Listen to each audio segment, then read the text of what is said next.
स्वागत है आप सभी का आपके अपने YouTube चैनल ऐसे स्टडी पॉइंट्स में। तो आप देख सकते हैं मैं आचार्य रामचंद्र शुक्ल जी का मैंने जीवन परिचय आपको बताया था बेहतरीन भाषा में। तो अभी हम लेके आ गए जो कि इम्पोर्टेंट है, मोस्ट इम्पोर्टेंट है, जयशंकर प्रसाद जी का जीवन परिचय। अगर आप क्लास 12th के विद्यार्थी हैं, क्लास 10th के विद्यार्थी हैं, कोई परेशानी होने वाली नहीं है।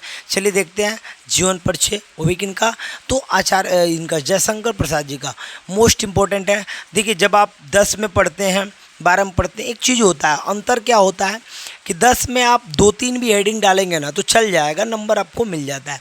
लेकिन आप 12th में पढ़ते हैं तो हेडिंग की बहुत ज़्यादा महत्व हो जाती है और वहाँ पे आप हेडिंग ज़्यादा मात्रा में डालेंगे और ज़्यादा बातों को दर्शाएंगे तो आपको नंबर मिलता है, और कोई मतलब नहीं है। ठीक है, अगर 10 में पढ़ने वाला लड़का खाली जीवन परिचय हेडिंग डाल दे और एक दूगो और नीचे रचना वगैरह लिख देना तभी उसको नंबर मिल जाएगा। लेकिन जो 12th वाला लड़का है भाई मेरे, वो पूरी बात लिखता है, रचनाएं लिखेगा, साहित्यिक मस्तान लिखेगा और 3-4 हेडिंग बढ़ा के अपनी मर्जी से लिखता है तो उसको नंबर मिलता है। तो सुंदर और ये चीज़ें देखी जाती हैं। ठीक है, चलिए कोई बात नहीं है, मैं आपको फिर भी बता दे रहा हूँ कि ये कंडीशन जयशंकर प्रसाद जी का जीवन परिचय जो कि मोस्ट इम्पोर्टेंट है, और 5 नंबर आप फिक्स कर लीजिए कि आपको दिलाएगा, 5 नंबर दिलाएगा। आसान भाषा में आपको बता दे रहा हूँ, कहानी के जैसे बात को सुन लीजिए और मज़ा आ जाएगा, याद हो जाएगा। ठीक है भाई, चलिए तो देख लेते हैं, क्लीन करते हैं। कह रहा भाई हिंदी साहित्य को प्रसाद जी की उपलब्धि एक युगांतकारी घटना है। ऐसा प्रतीत होता है कि ये हिंदी साहित्य की श्रीविधि के लिए ही अवतरित हुए थे। मतलब जयशंकर प्रसाद जी की बात युगांतरकारी थे, मतलब युग को बदलने वाले व्यक्ति थे, युगांतरकारी घटना थी। और ये ऐसा माना जाता है, ऐसा लगता है कि इसीलिए पैदा हुए थे। कौन? जयशंकर प्रसाद। यही कारण है कि हिंदी साहित्य का प्रत्येक पक्ष इनकी लेखनी में गौरवान्वित हो उठा, और ये हिंदी के महान कवि, नाटककार, कहानीकार, निबंधकार आदि के रूप में जाने जाते हैं। हिंदी साहित्य इन्हें सदैव याद रखेगा। इस बात को यदि आप पढ़ते हैं तो इतना तो आप बना के लिखना जान जाएंगे कि भाई जयशंकर प्रसाद एक युगांतरवादी जो है लेखक थे। इन्होंने युग बदल दिया, पूरा युग को बदल दिया।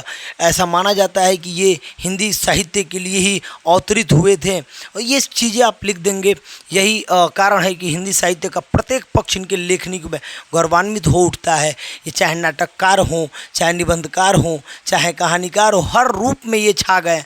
और जब हर रूप में छा गए, इनको हिंदी साहित्य हमेशा याद रखेगा। ये पूरी बातें आप जब पढ़िएगा ना तो आपको ऐसे ही क्लियर हो जाएगा। जैसे आप पढ़ते हैं मेरे भाई, आपको ये तुरंत ये चीज़ें क्लियर हो जाती है। अब आप हेडिंग डालते हैं जीवन परिचय। जीवन परिचय में आप लड़का सोच रहा होगा सर ये ऊपर वाला बात हम लिखे ना लिखे, नहीं कोई बात नहीं, आपको जीवन परिचय लिख के भी उसमें भी आप लिख सकते हैं, कोई दिक्कत नहीं है। ठीक है, साहित्यिक में स्थान लिख के हेडिंग में वो सब लिख दीजिएगा। ज़रूरी नहीं है कि आप क्या लिखते हैं, आपने एक प्रैक्टिस कीजिए, एक पेज पे अलग से जीवन परिचय हेडिंग डालिए और इसमें से मैं जो जो बातें बता रहा हूँ छाट करके उन बातों को नोट कर लीजिए। वीडियो को स्किप करके देख के, स्किप करके रुक के देख लीजिए और बिल्कुल मज़ा आ जाएगा। क्या कह रहे हैं मेरे भाई? हिंदी साहित्य के महान कवि, नाटककार, कहानीकार, निबंधकार श्री जयशंकर प्रसाद जी का जन्म। अब देख रहे हो, कहानीकार भी हैं, नाटककार भी हैं, निबंधकार भी हैं। और इनका जन्म कहाँ होता है? 1889 में वाराणसी के प्रसिद्ध सुधनी साहू परिवार में हुआ। इनके पिता बाबू देवी प्रसाद काशी के प्रतिष्ठित, काशी मैंने कहा बनारस में है, प्रतिष्ठित और धनाढ्य व्यक्ति थे। मतलब बहुत धनी व्यक्ति थे और बहुत नामी व्यक्ति थे इनके पिताजी। सोचिए ऐसे घर में ये जन्म लिए थे। और इनकी प्रारंभिक शिक्षा घर पर ही हुई थी। स्वाध्याय से ही इन्होंने अंग्रेजी मतलब स्वयं के अध्ययन से संस्कृत, उर्दू और फारसी का श्रेष्ठ ज्ञान प्राप्त कर लिया था, और साथ ही साथ वेद, पुराण, इतिहास, दर्शन आदि का भी इन्होंने गहन अध्ययन किया था। माता पिता तथा बड़े भाई का मृत्यु हो जाने पर इन्होंने व्यवसाय और परिवार के उत्तरदायित्व को संभाला। अब आपको पता है जब कोई घर पे मर जाएगा तो भाई सारा आपके पे जिम्मेदारी आ जाती है। तो ये ऐसा चीज़ होता है। इनके बारे में इतना आपने पढ़ा तो आपने ये देखा क्या लिखा है कि जयशंकर प्रसाद नाटककार, साहित्य निबंधकार, कहानीकार। इनका जन्म 1889 में बनारस के प्रसिद्ध सुधनी साहू परिवार में हुआ था। साहू परिवार है तो स्पष्ट है कि व्यापारी जो लोग हैं उनके परिवार में हुआ था। और इनके पिताजी देवी प्रसाद जो थे, बाबू देवी प्रसाद, वो काफ़ी मशहूर थे। बाबू देवी प्रसाद काफ़ी मशहूर थे, प्रतिष्ठित व्यक्ति थे, मतलब एकदम जो है धनाढ्य व्यक्ति थे। ठीक है, उनके घर में इनका जन्म होता है और इनकी जो प्रारंभिक शिक्षा है वो घर ही पर होती है। ठीक है, और ये घर पर ही स्वाध्याय से लगभग आप देख सकते हैं इसमें लिखा है कि इन्होंने संस्कृत, उर्दू, फारसी और अंग्रेजी सबका ज्ञान इन्होंने स्वाध्याय से ले लिया। और उसके बाद इनके माता पिता और बड़े भाई की जब मृत्यु हो गई तो व्यवसाय और परिवार का जो दायित्व है वो उन्होंने संभाला था। तो बस आप बातों को सुनेंगे, समझेंगे ना मेरे भाई, आपको ये चीज़ें याद हो जाएंगी। चलिए उसके बाद से क्या है, अब भाई जब ये संभाल लिए तो युवा अवस्था के पूर्व भाभी और एक दूसरी पत्नी की मृत्यु हो जाने के ऊपर विपत्तियों का पहाड़ टूट पड़ा। अब कुछ ही दिन मतलब युवा अवस्था में थे ये, तब इनकी भाभी मर जाती हैं, एक दूसरी पत्नी होती है वो भी मर जाती हैं। जब इतने लोग मर जाते हैं इनके ऊपर दुखों का पहाड़ टूट जाता है। और ये करते क्या है, दुखों का पहाड़ टूट जाता है। फलतः वैभव के पालने में झूलता इनका परिवार ऋण के बोझ में दब गया। एक टाइम था जब इनका जन्म हुआ था, इनके पिताजी धनाढ्य व्यक्ति थे, लेकिन एक टाइम ऐसा आया जब ये युवा हुए तो इनका पूरा फैमिली जो है, एक तो मर गए लोग, कुछ लोग, और जो लोग बच्चे थे वो पूरा ऋण मतलब कर्ज में डूब गए थे और पूरा का पूरा कर्जा हो गया था। देख रहे हैं, पूरा कर्जा हो गया था।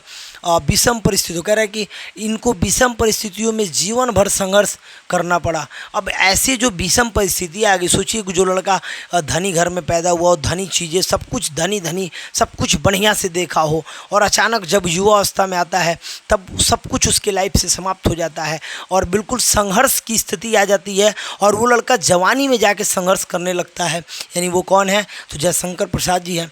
संघर्ष करना, लेकिन इन्होंने हार नहीं मानी, ये हार नहीं माने और निरंतर साहित्य सेवा में लगे रहे और निरंतर इन्होंने साहित्य सेवा करते रहे। क्रमशः प्रसाद जी का शरीर चिंताओं से जर्जर होता गया। अनंतः वे क्षय रोग से जो है ग्रस्त हो गए। 15 नवंबर सन 1937 में ईस्वी को केवल 48 वर्ष की आयु में ही हिंदी साहित्यकार में रिक्तता उत्पन्न करते हुए इन्होंने इस संसार से विदा ले ली। और आप देख सकते हैं कि चूँकि 48 वर्ष बहुत कम वर्ष होता है, उतने वर्ष में चूँकि इतना टेंशन और इतना ज़्यादा बोझ और हार नहीं मानने थे, काम करते जा रहे, इस सब विषम परिस्थिति, ये सब कंडीशन इतना हुआ कि 1948 यानी 1937 में ही इनकी मृत्यु हो जाती है। यानी मात्र 48 वर्ष के थे तब तक इनकी मृत्यु हो जाती है और इस संसार से विदा ले लेते हैं। देख लीजिए कितना बढ़िया बात है, कितना दुख भरा कहानी है, एक व्यक्ति का कहानी है और वही व्यक्ति का कहानी आपको जाके लिख देना है और नंबर मिलेगा 5। और आपको पता होगा जयशंकर प्रसाद जी का जीवन परिचय मतलब पूछता है, आप लिख के रख लो, चाहे आप 10th के विद्यार्थी हो, चाहे आप 12th के विद्यार्थी हो, पूछेगा। ठीक है भाई, अभी देखिए इन्होंने क्या क्या दिया हुआ है, ये बारे में भी आप लिख सकते हैं थोड़ा बहुत, तो और सही रहेगा, आपको फुल टू फुल नंबर मिलेगा। कृतियाँ क्या है, तो जयशंकर प्रसाद जी के काव्य, नाटक, उपन्यास और निबंधों की रचना बहुत सारा है। नाटक में कौन कौन आता है, स्कंदगुप्त, अज्ञातशत्रु, चंद्रगुप्त, विशाख, ध्रुवस्वामिनी, कामना, राजश्री, जन्मेजय का नागमय, करुणा में, इतना है, एक गुट सज्जन, इतना है। इसमें से 2-4 गो आपको याद हो जाए, आप हेडिंग डाल के फटाक से लिख देंगे। ठीक है मेरे भाई।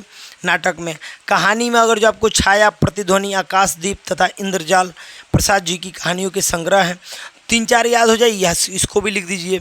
उपन्यास कंकाल, तितली और इरावती है। 2-3 मैंने बोला, 2-2, 3-3 सब में से याद कर लीजिए और उसको जाके लिख दीजिए। तो आप स्क्रीनशॉट करना चाहें तो कर सकते हैं और 2-2, 3-3 आप बिल्कुल जो है लिख सकते हैं, कोई दिक्कत नहीं होगा। ठीक है मेरे भाई, चलिए देख लीजिए, स्क्रीनशॉट करना होगा तो आप कर लीजिए और बिल्कुल मज़ा आ जाएगा। मैंने जो कहानी आपको सुनाया बिल्कुल कहानी के जैसा है। अब यहाँ पे क्या है, निबंध संग्रह क्या है, काव्यजाल तथा अन्य निबंध। इस निबंध संग्रह में प्रसाद जी के गंभीर चिंतन और साहित्य संबंधी स्वास्थ्य दृष्टिकोण की अभिव्यक्ति हुई है, ठीक है। काव्य में कमायनी है, आंसू, झरना, लहर, ये टोटल हो गया। साहित्यिक में स्थान में पढ़ के एक बार सुना दे रहा हूँ। तो प्रसाद जी छायावादी युग के जनक थे, युग प्रवर्तक। ये शुरुआत में जो मैंने बात बोला था कि युग प्रवर्तक थे, ठीक है। और ऐसा माना जाता है कि साहित्य में इतना, साहित्य को आगे बढ़ाने के लिए, हिंदी साहित्य को इतना आगे बढ़ाने के लिए ही इनका जन्म हुआ था। ये सब चीज़ों को हम जोड़ के जब लिखते हैं, निबंध उपन्यास लिखकर हिंदी साहित्य के कोश में श्री वृद्धि की है। आधुनिक हिंदी के मूर्धन्य साहित्यकारों में प्रसाद जी का विशिष्ट स्थान है। और आप देख सकते हैं ये पूरा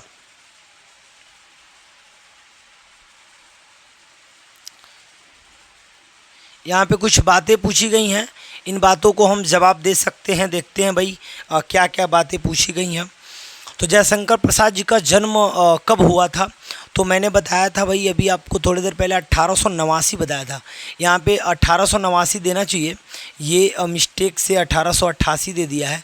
तो ये ऑप्शन नंबर जो आपका ख सही होगा, क्योंकि ये सब तो नहीं होगा, ठीक है। 1889 और 1937 में मर गए थे 48 साल की अवस्था में। तो ये आपका ऑप्शन हो जाएगा, ठीक है भाई मेरे। कह रहा है प्रसाद जी का जन्म किस शहर में हुआ था? मथुरा में, वृंदावन में, काशी में हुआ था। लो भाई, ये काशी में हुआ था, बनारस काशी, ठीक है। साहू परिवार में हुआ था। जयशंकर प्रसाद ने कहाँ तक की पढ़ाई की थी? देखिए, पढ़ाई तो अगर देखा जाए सही रूप से तो पढ़ाई उनका बहुत ज़्यादा नहीं हुआ था, लेकिन फिर भी सब पढ़ाई घर ही पे कर लिए थे। तो बीए तक आप कर सकते हैं, ठीक है। जयशंकर प्रसाद के पिता का क्या नाम था? तो ये आपका श्री बाबू देवी प्रसाद था, ठीक है। अभी मैंने बताया भी था, तो बाबू देवी प्रसाद था, ठीक है। और देखिए और भी बहुत सारे हैं, बहुत सारे यहाँ पे। इसका कम से कम आप ट्रिक करके देंगे कि कमायनी किसका रचना है, तो ये जयशंकर प्रसाद जी का है। निम्नलिखित में जयशंकर प्रसाद का नाटक बताइए। नाटक मैंने शुरू में बोला आकाशदीप हो जाएगा, ठीक है, ये नाटक हो जाएगा। तो ये सब चीज़ें हो जाएंगी, आंसर हो जाएगा। तो आप देख सकते हैं, कोई दिक्कत नहीं, 2-2 3-3 आप नाटक, उपन्यास उनकी कृतियाँ याद कर लीजिए और बिल्कुल फाइनल सबमिट कर दीजिए, और कोई डाउट आपको होने वाला नहीं है। तो देख सकते हैं ये पूरा का पूरा फाइनल है।